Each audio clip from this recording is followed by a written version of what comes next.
अगर आपने क्लिक किया है ना तो इस वीडियो को बहुत ध्यान से देखिए। बहुत इंपॉर्टेंट, बहुत छोटी सी बात है, बहुत बड़ी बात नहीं है, पर वो घबराने वाली बात है कभी कभी। तो बहुत सारे क्वेश्चन मेरे को आए थे, तो मैं उसी के बारे में आपको बताऊंगा। और हाँ, ज़रूरी नहीं है कि आपकी गाड़ी सही है तो बाद में आपको प्रॉब्लम नहीं आएगी।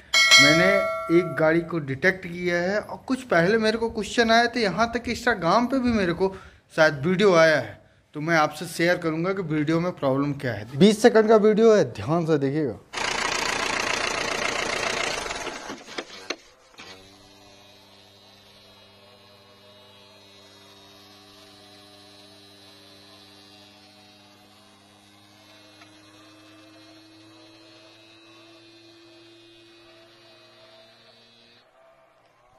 ये वीडियो मुझे रुद्र जी ने भेजा था। मेरे पास सेम पोजीशन पे वो गाड़ी आई, खड़ी हो गई और मामा जी की गाड़ी थी। तो उन्होंने कहा बेटा चेक करो तो यार आवाज़ कहाँ से आ रही है। सेम रुद्र जी ने भी बोला।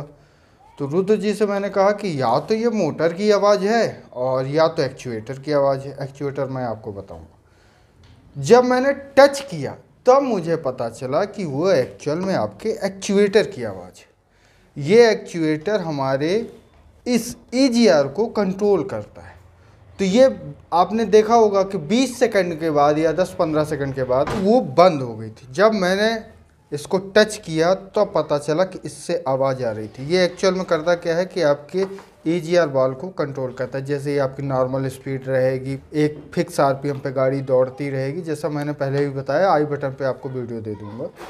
उस टाइम पे ये आपका यहाँ से जो वायरिंग रहती है वो एक्चुएट करती है कि कितना वाल्व अपने EGR को खोलना है या फुली खोलना है। अभी क्या हो रहा था कि जब इसमें मैग्नेट सिस्टम रहता है तो वो जब प्रॉब्लम करता है ना, तो जब तक वो वैक्यूम नहीं जला जाता तब तक इसमें आपको आवाज़ आएगी। तो M2 DI-CR में या फिर DI की गाड़ियों में इतनी प्रॉब्लम नहीं है। प्रॉब्लम किस में है? प्रॉब्लम आपके पावर प्लस में है।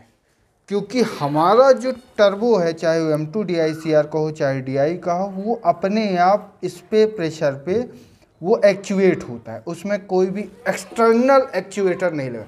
बट पावर प्लस में एक्सटर्नल एक्चुएटर लगा है। ऐसा ही आप देखोगे इसी साइड पे लगा हुआ है। तो अगर आपको उसकी आवाज़ आए, अगर आपके पास पावर प्लस है तो डेफिनेटली इसको चेंज कर दें। और इसकी कीमत अप्रॉक्सीमेटली 2000 रुपीज़ है। सेकंड हैंड में अगर आपको मिल जाए तो ये समझ लो आपकी करीब करीब आपको 1000 से 500 के आसपास मिल जाएगा। पर हाँ, उसको चेक ज़रूर करना है। तो अगर आपकी गाड़ी में गाड़ी बंद करने के बाद भी ऐसी प्रॉब्लम आए तो सबसे पहले आप एक्चुएटर को टच करें। 90% एक्चुएटर में ही प्रॉब्लम होती है। कभी कभी वायरिंग की प्रॉब्लम होती है, पर वायरिंग की प्रॉब्लम ना के बराबर होती है, क्योंकि जब वायरिंग की प्रॉब्लम होगी तो ये ऑपरेट ही नहीं करेगा। तो आपको समझ में आ गया। पावर प्लस में थोड़ी सी दिक्कत है, इसमें नहीं है। इसमें तो आप बाद में भी चेंज करा लोगे, ऐसी बात नहीं है। हाँ, पर चेंज जरूर कराना है, नहीं तो आपका EGR वाल्व अगर स्टक हो गया और बाई चांस आपने क्लीन किया, क्लीन करने से ये ठीक हो जाता है, और नहीं ठीक हुआ तो फिर ये 8000 का आपको एक और चूना पड़ जाएगा। तो इसका ध्यान रखिएगा।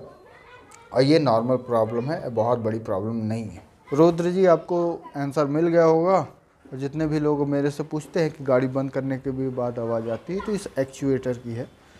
कभी कभी नहीं भी आती, कभी कभी आती है। रुद्र जी के में ऐसा ही है कि कभी आवाज़ आती है, कभी नहीं आती है। तो वो एक्चुएटर का फॉल्ट है। वायरिंग का फॉल्ट बहुत कम ही होता है। वायरिंग का फॉल्ट तब होता है जब सॉफ्टवेयर में कोई प्रॉब्लम आती है। तो ECU से तो ये कंट्रोल होता है, तो सॉफ्टवेयर में प्रॉब्लम आती तभी ये ऐसी प्रॉब्लम करता है, वरना जनरली प्रॉब्लम करता नहीं है। तो ये छोटा सा वीडियो है। तो DI-CR DI वालों को इतनी प्रॉब्लम नहीं है जितना प्रॉब्लम पावर प्लस वालों को।